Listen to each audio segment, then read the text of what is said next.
नमस्कार, मैं रविश कुमार। क्या दिल्ली की तमाम एजेंसियों के पास वायरल से निपटने के लिए, मच्छरों से फैलने वाले बुखार से निपटने के लिए पर्याप्त संसाधन हैं? जब आप ये सवाल पूछेंगे तब आपको पता चलेगा कि ये हर साल क्यों फैलता जा रहा है और रुक क्यों नहीं रहा। हम दिल्ली वाले चिकनगुनिया को लेकर एमसीडी से लेकर दिल्ली सरकार से काफी गुस्से में हैं। केंद्र सरकार ने भी कहा है कि दिल्ली को 11 एडवाइजरी जारी की गई है, लेकिन क्या हमें पता है कि मलेरिया विभाग काम कैसे करता है? इसमें काम करने वाले कितने लोग हैं भी या नहीं हैं? मशीनें हैं या नहीं?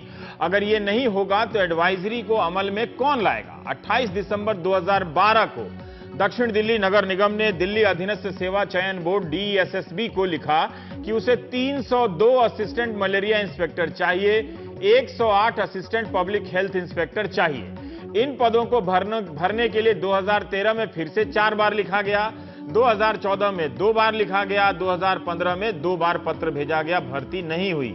आपातकालीन बैठक से खबरों में ताजगी तो आ जाती है कि एजेंसियां हरकत में आ गई हैं, लेकिन जब कर्मचारी नहीं होंगे तो आपकी गली में फॉगिंग मशीन लेकर कौन आएगा? नोटिस पहले से एहतियात कौन बरतेगा? विधायक, मंत्री या सांसद दिखावे के लिए एक दिन के लिए फॉगिंग कर सकते हैं, लेकिन उसके बाद मामला वहीं पहुंच जाएगा। जैसे आप बीजेपी के विधायक ओपी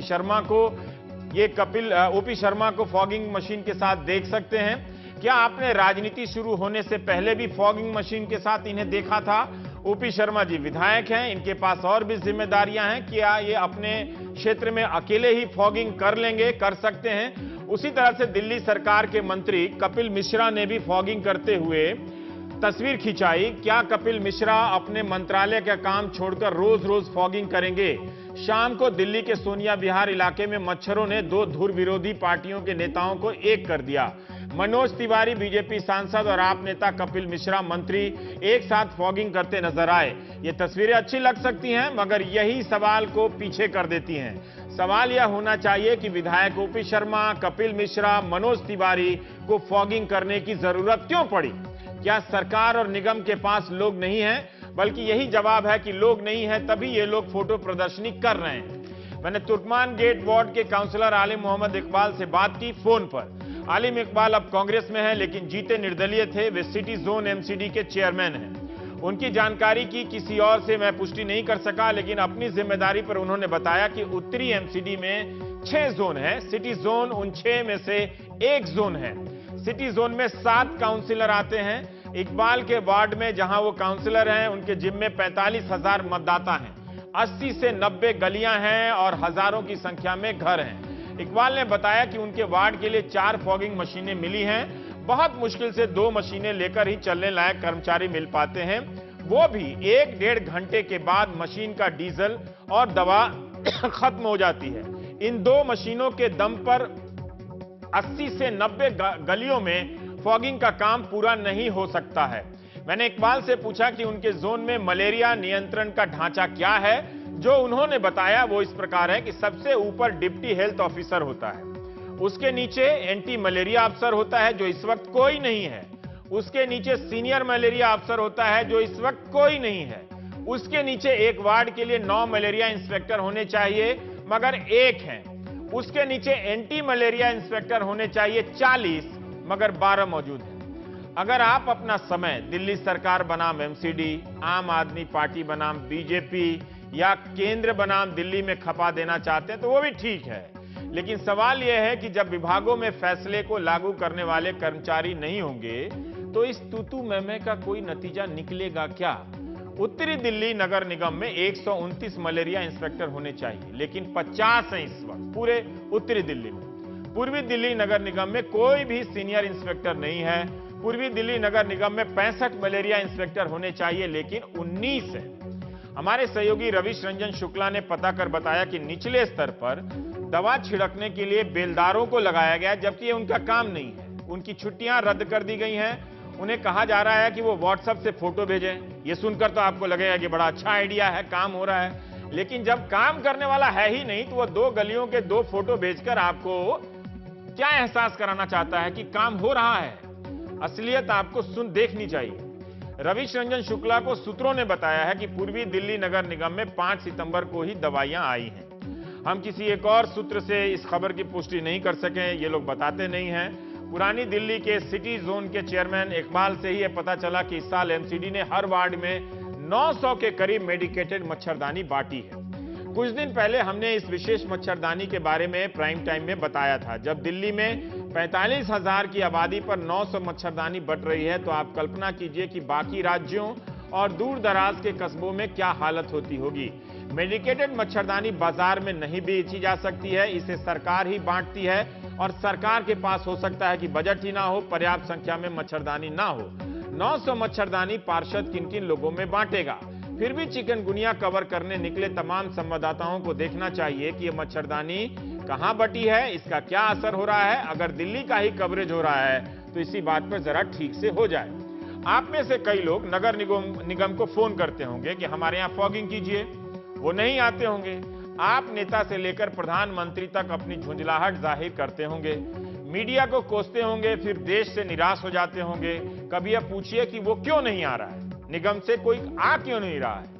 इसी सवाल का जब जवाब नहीं मिला तो पूर्वी दिल्ली के वेलकम वार्ड और नवीन शाहदरा वार्ड के रेजिडेंट ने फैसला किया कि अपनी फॉगिंग मशीन खरीदेंगे। दोनों वार्ड में करीब करीब 10 से 11,000 मकान होंगे। मुझे बताया गया अब लोगों ने अपने खर्चे से मशीन का इंतजाम किया है। बुधवार शाम इसका उद्घाटन किया गया और रिक्शे पे लाद के दोनों दो दिशाओं में मशीनें चली गईं।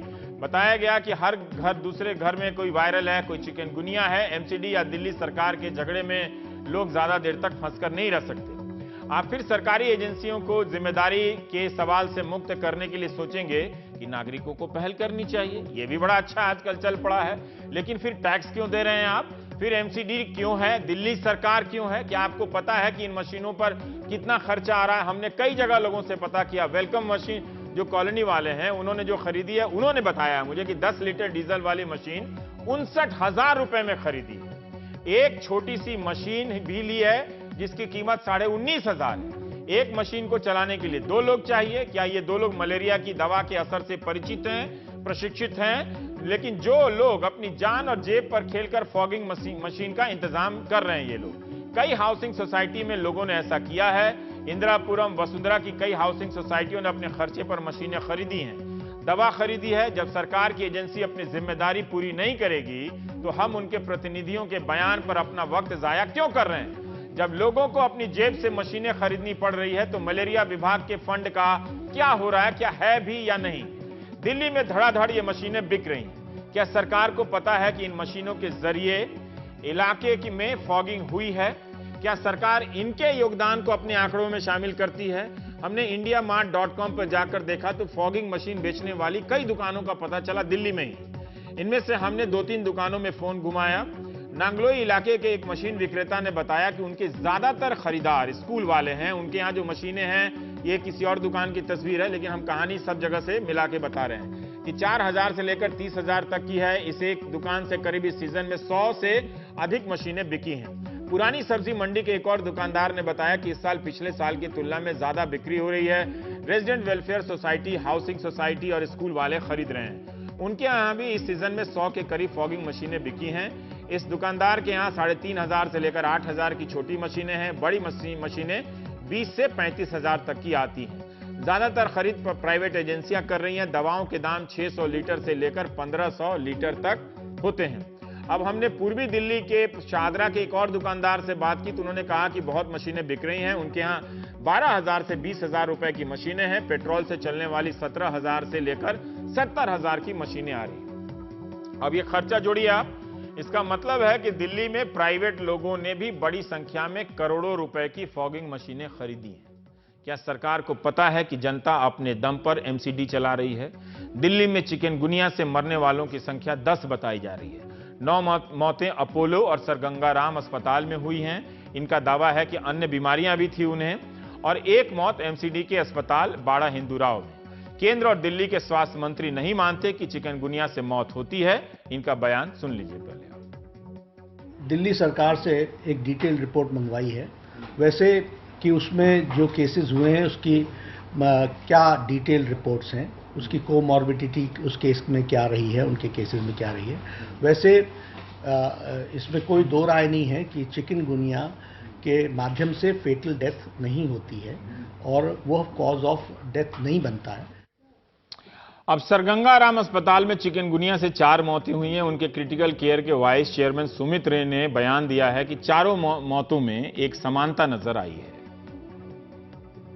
चारों केसेस में हमने देखा कि या तो एज के कारण या अंडरलाइंग कुछ प्री एग्जिस्टिंग बीमारियों के कारण, जैसे डायबिटीज़ या हाई ब्लड प्रेशर और हार्ट डिजीज़, ऐसे सिचुएशन में इनका जो क्षमता होती है बॉडी की इन्फेक्शन को फाइट करने की, वो कहीं कमज़ोर पड़ जाती है और इसके चलते ये डेथ हुआ, ये 4 डेथ्स हुई हैं।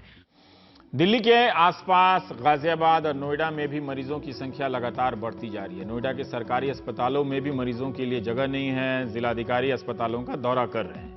चिकनगुनिया को लेकर हंगामा दिल्ली में है, लेकिन केंद्र सरकार के आंकड़े बताते हैं कि दिल्ली से भी 7 गुना ज्यादा चिकनगुनिया के मरीज कर्नाटक में हैं, 8,941। जब दिल्ली को लेकर हंगामा है तो सोचिए कर्नाटक में आग लगी होगी। महाराष्ट्र में 839, आंध्र प्रदेश में 492, तेलंगाना में 404, पश्चिम बंगाल में 389। पूरे देश में 12,225 मामले सामने आए हैं। इस बात के बावजूद कि मलेरिया के ही रिकॉर्ड रखने में कितने सारे सवाल उठते हैं। दिल्ली में 31 अगस्त तक चिकनगुनिया के मरीजों की सरकारी संख्या 432 थी, लेकिन अब 1400 से अधिक हो गई है। आपने प्राइम टाइम के पहले के एपिसोड में देखा होगा कि हमारे देश में मच्छरों से होने वाली बीमारी का रिकॉर्ड रखने की व्यवस्था पूरी तरह से दुरुस्त नहीं है। लेकिन आज हम बात करेंगे, डॉक्टर विनोद पॉल हैं एम्स के, और सुदेश चौधरी हैं, आप प्रेसिडेंट हैं RWA पंचशील गार्डन नवीन शाहदरा के, और PK श्रीवास्तव जी हैं, joint director National vector borne disease control Programme, जो हम हमसे फोन लाइन पर जुड़ेंगे। पॉल साहब, मैं आपसे ये जानना चाहता हूं कि अब जो 10 मौत की खबर आ रही है, आप लोग कहते हैं कि चिकनगुनिया से किसी की मौत नहीं होती, लेकिन क्या जो रे साहब कह रहे हैं, इस सवाल को हम नज़रअंदाज कर सकते हैं कि आप वृद्ध हैं, कमज़ोर हैं, कोई और बीमारी है और चिकनगुनिया हो जाए आपको, तो वो बीमारी का असर और बढ़ सकता है और अंत में जान जा सकती है? क्या ऐसा हो सकता है? देखिए, जो कंडीशंस आपने बताई हैं, ओल्ड एज है, कॉम्प्लिकेशंस हैं, सीवियर डिजीज प्री एग्जिस्टिंग है, पहले से ही है, उसमें कोई भी बुखार, कोई भी इन्फेक्शन का जो आउटकम है वो बाकी आम जो आदमी है, औरत है, उससे खराब होने के चांसेस बढ़ जाते हैं, चाहे वो टाइफाइड हो, चाहे मलेरिया हो, कुछ भी हो। और ये बात सही है कि चिकनगुनिया में डेथ जो है अनकॉमन है। It is rare, it is uncommon. हालांकि होता ही नहीं है या अनकॉमन है? मेडिकल साइंस में होता ही नहीं की जो परिभाषा जो है वो हम कभी इस्तेमाल नहीं करते।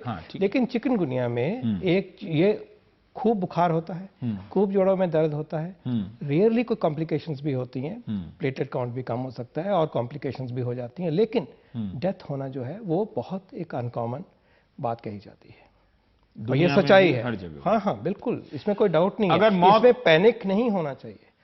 बुखार है, दर्द है। 104 से ऊपर अगर बुखार चला जाए, क्या ये बात सही है कि चिकनगुनिया के मरीज का जो ज्वर है वो 104 हो सकता है से भी ज्यादा? चिकनगुनिया का भी होता है, डेंगू में भी हो जाता है, टाइफाइड में भी इतना बुखार, मलेरिया में तो भी। सर कोई भी पैनिक करेगा रात में जब बदन दर्द इतना तेज होता है। लेकिन वो बात नहीं है जो कि और बुखार जो है वो डेंजरस हो सकते हैं। वैसी सिचुएशन हमें नहीं मान के चलना चाहिए। ठीक है, लेकिन इसका इलाज जो है वो साधारण है।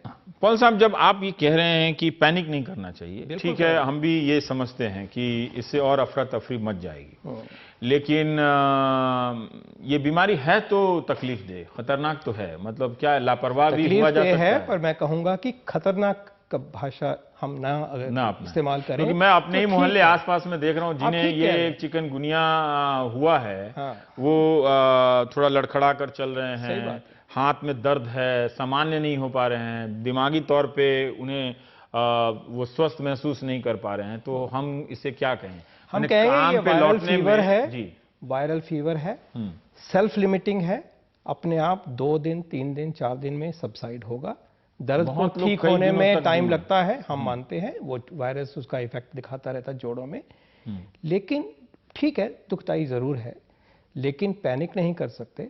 हमें फोकस करना है कि इस बीमारी को हम किस तरह से कम करें, बचा सकें। जो वेक्टर कंट्रोल की थीम आप चर्चा कर रहे हैं बहुत जरूरी है और उससे बचा जा सकता है। आई थिंक एक इंपॉर्टेंट बात हमें याद रखनी है कि अपना बचाव मच्छरों से जरूर करना है।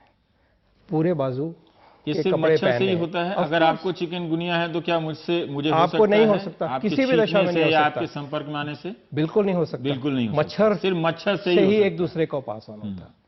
तो उसका जो इलाज, मैं कहूँगा सबसे बड़ी इंपॉर्टेंट चीज़, एक तो आपने पब्लिक हेल्थ की चीज़ें बताएं कि मच्छरों को हटाया जाए, गमले पानी से उनका वो पनपने ना पाए, वो बहुत ज़रूरी है, टायर में, पानी में, गमले में। लेकिन अपना बचाव, पूरे बाजू के कपड़े पहनना, अपने आप को कवर करना, मॉस्किटो रिपेलेंट लगाना, आसपास जैसे भी हम मॉस्किटो कंट्रोल के लिए कोई कॉइल लगाते हैं, कुछ और लगाते हैं, वो और मच्छरदानी का इस्तेमाल, यही बचाव है। और इसका सिर्फ इस बीमारी के लिए नहीं, डेंगू से भी हम बचेंगे इस तरह से, मलेरिया से भी बचेंगे। तो अपनी प्रिकॉशन जो है, सबसे पहले हम उस लैंग्वेज को, उस मैसेज को सशक्त प्लीज करें, और इसको जब हो जाए तो फेस करेंगे, इसमें कोई दो राय नहीं है। अस्पतालों में जिस तरह से लोग पहुंच रहे हैं वो ठीक है, वो ठीक पहुंचे, उनको आना भी चाहिए नहीं है, लेकिन अस्पतालों में जिस तरह से भीड़ मच गई है, मतलब नहीं, वो तो आना भी चाहिए, क्योंकि आप ये याद रहे कि इस मौसम में या बाकी और किसी भी मौसम में और बीमारियां भी होती हैं जिनमें बुखार होता है, जोड़ों का दर्द भी हो सकता है, डेंगू भी चल रहा है, अभी मलेरिया भी चल रहा है, टाइफाइड भी चल रहा है इस मौसम में। तो अस्पताल में आना तो कोई खराबी वाली बात नहीं है। सवाल और उसकी एक डॉक्टर जांच करे, देखे, और जरूरत पड़े तो कोई टेस्ट भी करे। इसमें कोई जरूरी मैं ये सब जानना चाहता हूं कि आप जब एम्स में टेस्ट करते हैं तो चिकनगुनिया का टेस्ट जब लाजमी हो तो, जब सब में जरूरत नहीं है, सब में बिल्कुल जरूरत नहीं है, इसके ऊपर अपनी। पर क्या ये बहुत महंगा चीज होता है टेस्ट करना?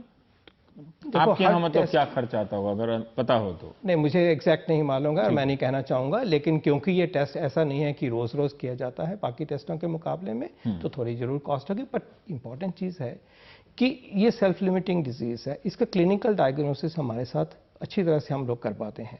टेस्ट बल्कि इसलिए जरूरी है कि डेंगू ना हो, जो इससे ज्यादा डेंगू का टेस्ट करा लेना चाहिए चिकनगुनिया का। अगर डॉक्टर समझे, क्योंकि इन दोनों में ओवरलैप होता है। टाइफाइड का टेस्ट जरूरी हो जाता है अगर बुखार 5-6 दिन से 4-5 दिन से ज्यादा चल रहा है।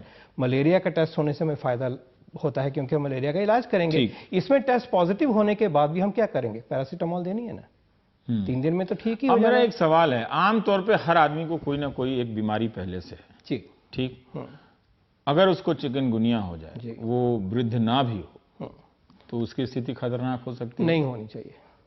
अगर बहुत वृद्धावस्था जैसी सिचुएशन नहीं है, बहुत ज्यादा सिकनेस नहीं है, नहीं होनी चाहिए। क्या मच्छर में कोई किसी तरह का म्यूटेशन आया है इसमें? मैं उसके बारे में मेरे नॉलेज में नहीं है। हाँ, ये हो सकता है, जो हम कॉन्स्टेंटली हमारे इंस्टीट्यूशंस हैं, एनसीडीसी हैं, आईसीएमआर हैं, उस तरफ हम बढ़ सकते हैं। वो हमें ट्रैक करना चाहिए, वो हमारा काम है कि डिजीज किस तरफ जा रही है, उसका वेक्टर किस तरफ जा रहा है, वो करना चाहिए, उसका वायरस किस तरफ जा रहा है, उसकी कैरेक्टराइजेशन होनी चाहिए, उसकी लैब्स हैं। एमसी मिश्रा जी से ही बात की तो वो कह रहे हैं कि अभी नहीं हुआ है। हमारे साथ सुदेश चौधरी हैं। सुदेश जी, आप लोगों ने पहले तो मैं एक बात जानना चाहता हूं, देखिए मैं बड़ा संतुलन का ख्याल रखता हूं, आप किसी राजनीतिक दल के तो नहीं हैं, क्योंकि आपने जो तस्वीरें भेजी उसमें राजनीतिक दल की तस्वीर थी।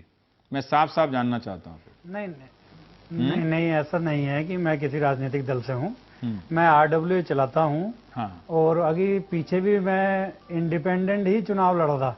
ठीक है, तो ऐसा अब मुझे ये बताइए कि आप लोगों ने ये मशीनें कितने की, आपने 59,000 की मशीन खरीदी है, आप लोगों ने क्यों खरीदनी पड़ी? हाँ, 58,000 की क्यों खरीदनी? ऐसा है जी, जो पिछले 15 दिन से 20 दिन से ये महामारी जो है दिल्ली में इतनी फैल गई है कि ये बीमारी नहीं बची, महामारी हो गई है।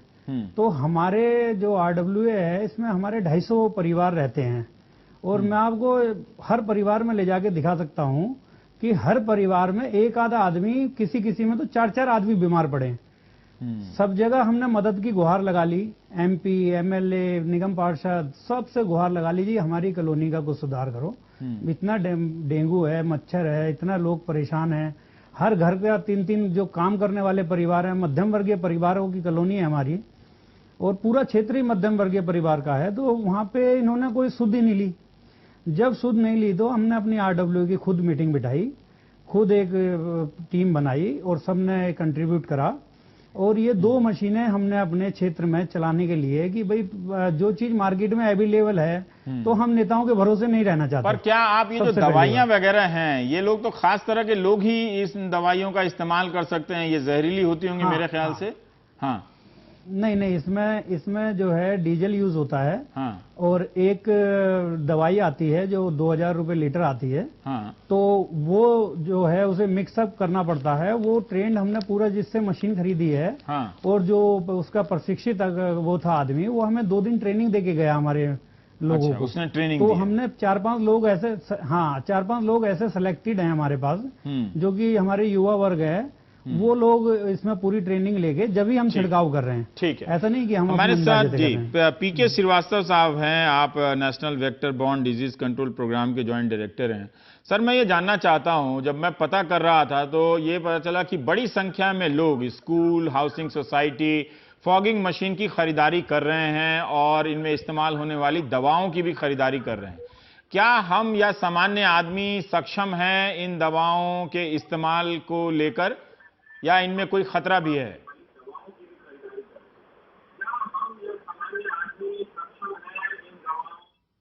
ढंग से इस देश में फोन पे बात नहीं हो सकती है। पीके श्रीवास्तव जी, लाइन जी। तो जिसमें एक, हेलो, हाँ, मैं पूछ रहा हूं आपसे कि ये जी आपके घर में शायद टीवी चल रहा है तो बंद कर दीजिए। मैं ये आपसे पूछ रहा हूं कि ये जो मशीनें प्राइवेट स्तर पर लोग खरीद रहे हैं और दवाओं का इस्तेमाल हो रहा है, तो क्या ये सुरक्षित है? एक मिनट। हेलो जी, आप सुनाई पड़ रही है? छोड़ दीजिए, लगता है नहीं है। हेलो श्रीवास्तव जी, आप नहीं सुन पा रहे हैं मुझे? नहीं, हम सुन रहे हैं। आपको सुनाई पड़ रही है? मैं तो सुन रहा हूं सर। मैं एक सिंपल सा सवाल है जी। कि जो फोटो दिखाई थी आप लोगों ने थोड़ी देर पहले, हाँ। 3 तरीके की फोटो दिखाई थी। हाँ। बेसिकली एक में मैं देख रहा था कि छोटी सी मशीन है जिसमें कुछ एलपीजी सिलेंडर टाइप की चीज लगी हुई थी। हाँ। हर मशीनों की एक मानक होती है। मशीनों की खरीदारी के लिए जो हमारा BIS डिपार्टमेंट है, उनका स्पेसिफिकेशन होता है। पहली चीज तो इन लोगों की मानकता का क्या है, ये हम लोगों की तरफ से तो कोई है नहीं, क्योंकि हम लोगों ने जो रिकमेंड किया है वो पल्स फॉग या स्विंग फॉग टेक्नोलॉजी पर आधारित था। जो खड़ी मशीनें अभी जो आपके स्क्रीन पर एक दिखाई पड़ रही हैं। दूसरी इंपॉर्टेंट चीज ये कि कितना मिक्सचर कौन सा अप्रूव्ड है। एक रेगुलेटरी बॉडी है, सेंट्रल इंसेक्टिसाइड बोर्ड, जिसकी तहत ही आता है कि कौन सा इंसेक्टिसाइड किस डोज में अप्रूव होता है। उस रेंज के अंदर ही national vector borne disease control programme एक डोज फिक्स करता है। यूजुअली हम 1:19 का रेशियो देते हैं। जो आप क्या प्राइवेट लोगों को भी ट्रेनिंग देते हैं कि इसका इस्तेमाल कैसे कर सकते हैं? मैं ये जानना चाहता हूं कि तो कोई आया नहीं, पर अगर कोई आएगा तो हम जरूर देंगे। आपको लगता है कि इसमें खतरा है सर? इसमें कोई किसी तरह की चूक हो सकती है अगर प्राइवेट लोग इस्तेमाल करें? बिल्कुल इनजुडिशियस यूज ऑफ इंसेक्टिसाइड तो अलाउड नहीं होगा। ये एक तरह की चेतावनी है जो श्रीवास्तव साहब बता रहे हैं। शुक्रिया सुदेश जी, आप लोगों ने बड़ा खर्चा कर दिया। इतनी लड़ाई लड़के अगर एमसीडी पे दबाव डालते तो शायद अच्छा रहता। पर मेरा यही सवाल था कि एमसीडी है किस लिए, या सरकारी एजेंसियां किस लिए हैं, अगर लोग अपने स्तर पर करोड़ों रुपए की मशीन की खरीदारी कर रहे हैं बिना किसी। जी बोल लीजिए सर। सर मैं कहना चाहूँगा, श्रीवास्तव जी ने जो बताया है कि भाई इसमें जो भी केमिकल्स वगैरह हम यूज कर रहे हैं, हमारे पास प्रशिक्षित आदमी हैं जो कि आपके मेट्रो में भी फॉगिंग कर रहे हैं, और उन्हीं लोगों से हमने सलाह लेके ये काम करा है। हमारी कॉलोनी में रहते हैं वो लोग, उन्होंने पेस्ट कंट्रोल का काम है, तो उन लोगों से ही पूरा प्रशिक्षित कर रहे हैं। हर आदमी के कॉलोनी में तो मेट्रो में फॉगिंग करने वाले नहीं रहते होंगे ना, तब पर ये बात भी जानी चाहिए। हर आदमी के नहीं रहते, बना रहा हूं, पर लोगों को पता होना चाहिए कि लोग टैक्स भी दे रहे हैं एमसीडी को और हजारों रुपए की मशीन भी खरीद रहे हैं। आप नहीं, मैं रवि जी 1 मिनट आपके लेना चाहूंगा। रवि जी हेलो, 1 मिनट में आपके लेना चाहूंगा सर। वो बात हो गई, मैं कोई दोषी नहीं ठहरा रहा हूं। नहीं, दोषी नहीं सर। ये सरकारी कर्मचारियां, सरकारी एजेंसियां काम करेंगी नहीं। अगर कोई दूसरा करेगा तो उसमें नुक्ताचीनी निकालेंगी।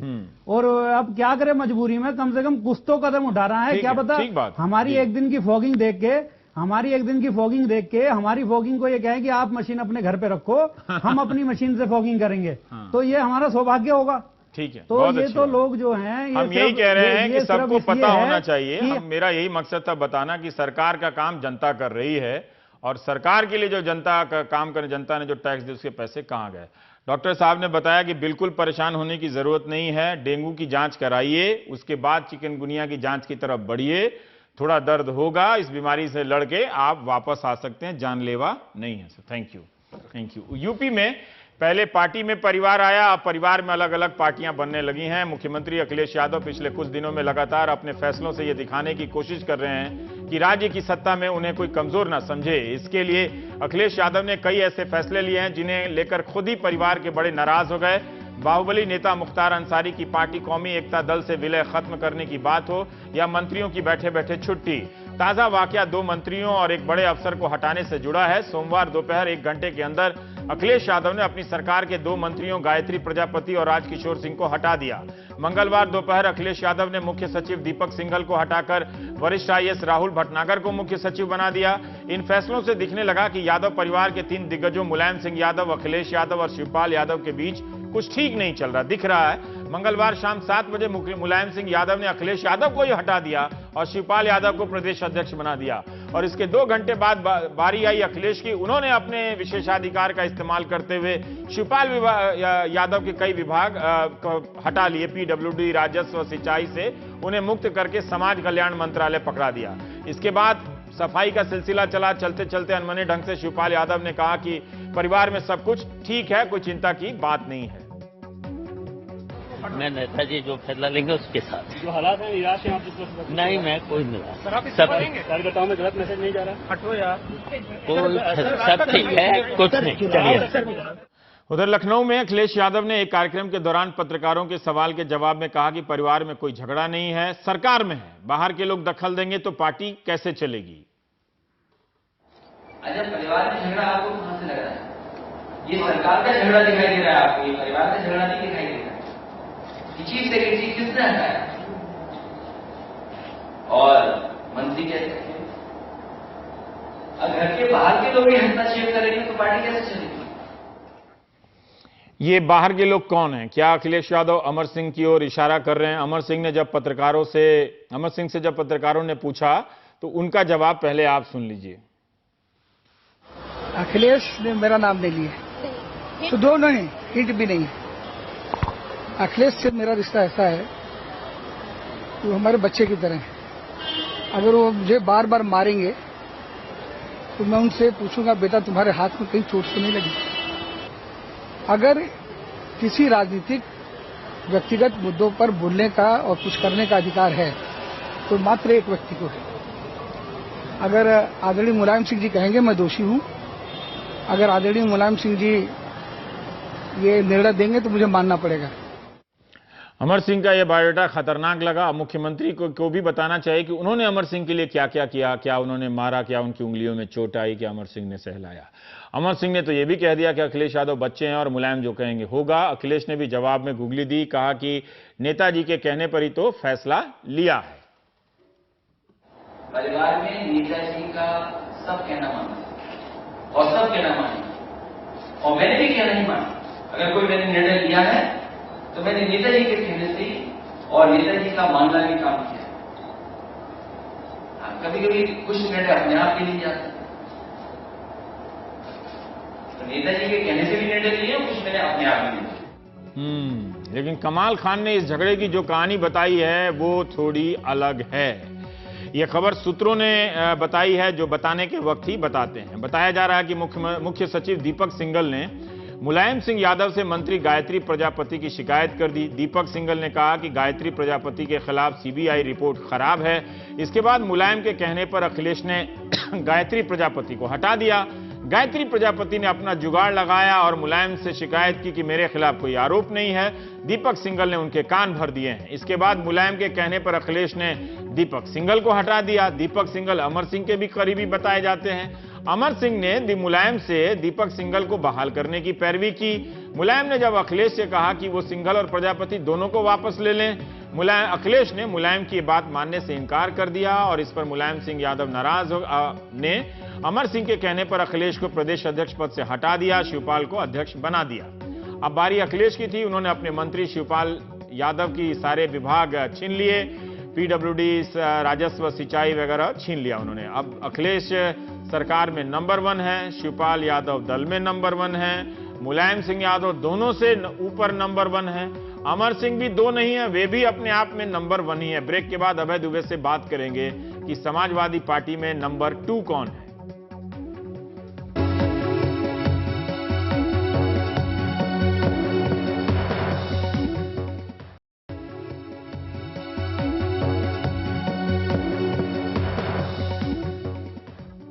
अभय जी हमारे साथ हैं अभय दुबे। अभय जी, अभी जो समाजवादी पार्टी में चल रहा है, अखिलेश यादव आखिरी चरण में असर्ट कर रहे हैं, दबदबा बना रहे हैं, या मुलायम सिंह यादव अपना दांव दिखा रहे हैं?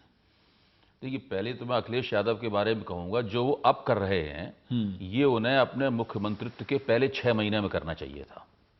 अच्छा, अगर ये अभी कह रहे हैं मैंने कुछ निर्णय अपने आप लिए, अभी आपने उन्हें दिखाया था, ये कुछ निर्णय या ज्यादा निर्णय उन्होंने अपने मुख्यमंत्री पद की शुरुआत के दौर में करने चाहिए थे। अभी जो महाभारत हो रहा है, भीतरी महाभारत या कल है, जो भी आप कहें, उसी वक्त हो जाता। या तो उन्हें मुख्यमंत्री पद से हटा दिया जाता, उस वक्त किसी और को मुख्यमंत्री बना दिया जाता, शिवपाल को मुख्यमंत्री बना दिया जाता, कोई आप खुद मुलायम सिंह मुख्यमंत्री बन जाते, या उनका पार्टी और संगठन के ऊपर रुतबा कायम हो जाता। तो आज समाजवादी पार्टी की सरकार, समाजवादी पार्टी एक संगठन के तौर पर चुनाव से ठीक 3 महीने पहले काफी मजबूत स्थिति में होती। तो अभी जो कर रहे हैं इससे उनको कोई लाभ नहीं होगा। इससे तो ये कहा जा रहा है कि नुकसान ये हो रहा है कि पार्टी में कि फूट पड़ गई है। जिन लोगों की जिम्मेदारी पार्टी को एकजुट रखने की थी वो आपस में लड़ रहे हैं। पार्टी में बुरी तरीके से फूट पड़ी हुई है। इसका समाजवादी पार्टी के चुनाव परिणामों के ऊपर बहुत ही गंभीर और विपरीत असर पड़ेगा। वो इस असर से बच नहीं सकते। नंबर 1 बात। आपने दूसरी बात मुलायम सिंह जी के बारे में कही। मुलायम सिंह जी निर्विवाद रूप से नंबर 1 है। अब समस्या यह है कि वो अपने बाद किसी दूसरे को नंबर 1 किसको बनाना चाहते हैं। वो शिवपाल को बनाना चाहते हैं कि अखिलेश को बनाना चाहते हैं? मेरी नंबर 1 कौन बनना चाहते हैं? मेरी अपनी समझ यह है कि वो चाहते हैं कि दोनों नंबर 1 की तरह आचरण करें। मुलायम सिंह जी के बाबू, मुलायम सिंह जी तो आउटस्टैंडिंग यानी तो कतार से बाहर खड़े हुए हैं। ये दोनों नंबर 1 की तरह आचरण करें, एक दूसरे के साथ मिलकर चलें और पार्टी में एक शक्ति संतुलन बना रहे। ऐसा लगता है कि अखिलेश शिवपाल की छाया से, उनकी छवि की छाया से बचना चाहते हैं। संतुलन उस दिन गड़बड़ा गया जिस दिन मुलायम सिंह जी ने शिवपाल को चुनाव इंचार्ज बनाया, चुनाव तैयारियों के इंचार्ज बनाया। उसके बाद में मुख्तार अंसारी की पार्टी से विलय का मसला आया, जिसको अखिलेश ने रोकने की कोशिश की, लेकिन तमाम हंगामा करने के बावजूद वो विलय हो ही गया। और उसके बाद में अब ये दूसरी बड़ी घटना हुई है। प्रतिदिन एक दिन चुनाव और उत्तर प्रदेश के बीच में कम हो जाता है। पर जिस तरह से अभी आज उसको काफी डाउन प्ले करने का, उसको कम बताने का प्रयास किया, शिवपाल यादव मुलायम सिंह यादव से मिलकर आए, बोले मुझे तो बहुत अच्छा कम बताने का प्रयास कर रहे हैं, मुझे तो बहुत अच्छा पद नहीं पड़ रही है। वो जितना कम बताने का, आपने कभी सुना है कि चुनाव से इतने कम दिन पहले पार्टी का अध्यक्ष बदल दिया जाए? कभी आपने सुना है कि सबसे बड़ा ताकतवर जो मंत्री था, जिसके पास शुरू से ही सार्वजनिक निर्माण विभाग है, पीडब्ल्यू डिपार्टमेंट, उससे वो डिपार्टमेंट ले लिया जाए और फिर ये कहा जाए कि सब कुछ ठीक है, सब ठीक है, हम दोनों मिलकर चल रहे हैं? देखिए, हालात समाजवादी पार्टी में बहुत ही खराब हैं। क्या अमर सिंह की वजह से खराब है? कई कारण हैं इसके। अमर सिंह जी एक कारण हो सकते हैं उसके, लेकिन कई कारण हैं उसके। सीधी बात यह है कि पार्टी के अंदर जो शक्ति संतुलन 2012 के बाद स्थापित हुआ था, वो शक्ति संतुलन पूरी तरीके से नष्ट हो चुका है। मुलायम सिंह जी पूरी कोशिश कर रहे हैं कि शक्ति संतुलन को दोबारा किसी तरह स्थापित किया जाए सपा में। हाँ, पर क्या आपको ये लग रहा है कि अखिलेश यादव की कोशिशें कामयाब होते हुए नहीं लग रही हैं? पर क्या आपको लग रहा है कि मुख्यमंत्री अखिलेश यादव अपने लिए जगह बना रहे हैं या पुराने लोगों को अब वो मुक्त हो जाना चाहते हैं? कई लोग लखनऊ में कह रहे हैं कि वो शायद वो मुक्त हो जाना चाहते हैं अब इस पुराने बैगेज से। 4.25 साल शासन करने के बाद में, 4.25 साल, 4.5 से 4.25 साल के बीच शासन करने के बाद में अगर एक मुख्यमंत्री अपने लिए जगह बनाने का संघर्ष कर रहा है, तो आप इसी से अंदाजा लगा सकते हैं कि कैसी सरकार चली होगी, कैसी पार्टी चली होगी, कैसी जनसेवा हुई होगी और हुआ क्या होगा। तो वो अलग एक लड़ाई जो जिस तरह से अखिलेश ने फिर उसको उन्होंने कह दिया कि हम मुलायम सिंह यादव की बात मानते हैं। मुलायम सिंह क्यों करेंगे? मुलायम सिंह अखिलेश यादव के चांस को क्यों खराब करना? भाई, ये उत्तर प्रदेश के मुख्यमंत्री हैं, ये मुलायम सिंह की बात मानते हैं, ये अपनी चाचा की बात मानते हैं कि अपनी मामा की बात मानते हैं। उत्तर प्रदेश की जनता को इससे कोई ताल्लुक नहीं है और हम लोगों को भी इससे कोई ताल्लुक नहीं होना चाहिए। मुख्यमंत्री के तौर पे इनकी जिम्मेदारी क्या है? जिस तरह ये बहुत महत्वपूर्ण सवाल है। ये आप सार्वजनिक रूप से कह रहे हैं कि हम उनकी बात मानते हैं, उनकी बात मानते हैं, ये पूरा नजारा ही आपका लोकतंत्र विरोधी है, आपका व्यक्तिगत है, अपने परिवार के दायरे आप करते रहिए। ये पूरा नजारा ही लोकतंत्र विरोधी है। इसलिए थोड़ी ना आपको मुख्यमंत्री बनाया गया था ना, इसीलिए आपकी साइकिल यात्राओं में रीझ के उत्तर प्रदेश की जनता ने आपको वोट दिए थे। समाजवादी पार्टी के अध्यक्ष थे जब 2012 का चुनाव हुआ था, साइकिल यात्राएं की थी। जब ये मुख्यमंत्री बने थे तो हम सब लोगों ने मुलायम सिंह जी के इस निर्णय का अभिनंदन किया था कि आपने एक ताजगी भरे चेहरे को, जिसके पास कुछ नए विचार होंगे, वो उत्तर प्रदेश को एक अच्छा सुशासन देगा। उत्तर प्रदेश जो पिछड़ा प्रदेश बनता जा रहा है उसको आगे बढ़ाएगा। जो 2 मंत्रियों को हटाया है, इससे लग रहा है कि अगर ये बात सही है कि भ्रष्टाचार के कथित आरोपों के तहत या सूचना मिलने पर हटाया जा रहा है, तो क्या ये सूचना मुख्यमंत्री को पहले नहीं मिली होगी? जो प्रजापति हैं, जो जिनको हटाया गया, खनन मंत्री। देखिए, अब इन बातों पर कुछ भी कहा जाए वो कम है। अगर भ्रष्टाचार के आरोपों, भ्रष्टाचार के संदेह में अगर मंत्रियों को हटाया जाए तो मुझे तो नहीं लगता है कि कोई मंत्री रह पाएगा। उत्तर प्रदेश की जनता से पूछिए, बिल्कुल हाल खराब है और समस्या बहुत ही गहरी और संगीन है। नहीं, जनता और इनके अपने दोनों तरह के फीडबैक है। मैंने भी कई लोगों से पूछा है, ऐसा नहीं है कि क्या कोई बहुत नाराजगी, गुस्सा। हालांकि सहारनपुर में मायावती की रैली में तो भीड़ देख के मैं स्तब्ध था पूरी तरीके से, लेकिन वैसा कोई गुस्सा दिखता नहीं है। तो नहीं, अब गुस्सा दिखने की बात, लॉ एंड ऑर्डर पे काफी गुस्सा दिखता है, लेकिन मेरा कहना है गुस्सा दिखने की बात क्या है, अभी हम लोग एंटी इनकम्बेंसी की प्रकृति क्या है इसके ऊपर चर्चा नहीं कर रहे हैं। वो आप जब चाहेंगे हो जाए, मालूम नहीं कि एंटी इनकम्बेंसी किस चीज से भड़क जाए। हाँ, आप जब चाहेंगे तो उसके ऊपर ही हम लोग चर्चा करेंगे। मेरा मानना है एंटी इनकम्बेंसी की 2 तरह की होती है, एक राजनीतिक और एक सामाजिक। उत्तर प्रदेश राजनीतिक एंटी इनकम्बेंसी को आप अच्छे कदम उठाकर एन मौके पे कोई अच्छा प्रशासन दिखाकर थोड़ा सा मंद कर सकते हैं, लेकिन सामाजिक एंटी इनकम्बेंसी बहुत गहरी होती है, बहुत गहरी नाराजगी का परिचायक होती है। उसकी चुनौती दूसरी होती है, वो सड़कें बनवाकर, मेट्रो बनवाकर। अगर शिवपाल यादव को किनारे कर रहे हैं पार्टी की तरफ और उसको निकाल रहे हैं सरकार से, तो क्या डैमेज हो? देखिए, समाजवादी पार्टी को अखिलेश यादव की भी जरूरत है और शिवपाल यादव की भी जरूरत है। बिना शिवपाल यादव के नहीं चल सकता। बिना शिवपाल यादव को साथ रखकर, पिछला चुनाव शिवपाल यादव के बिना जीता गया था क्या?